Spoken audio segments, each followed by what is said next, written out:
How to hide or unhide activity status in REDnote app. Hello everyone, welcome back to our channel, and today we are back again with a new video. So without any delay, let's get into it. For that, firstly open REDnote app, log in with your account details. Click on your profile icon at the bottom right corner and go to settings. In setting, go to privacy setting, and there you will see the option of activity status.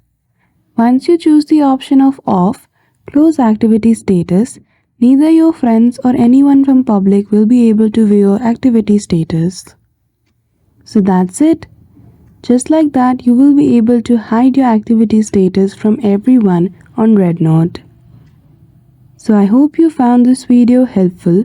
If you did, don't forget to give it a thumbs up and subscribe to our channel for such tutorial. Thank you for watching till the end.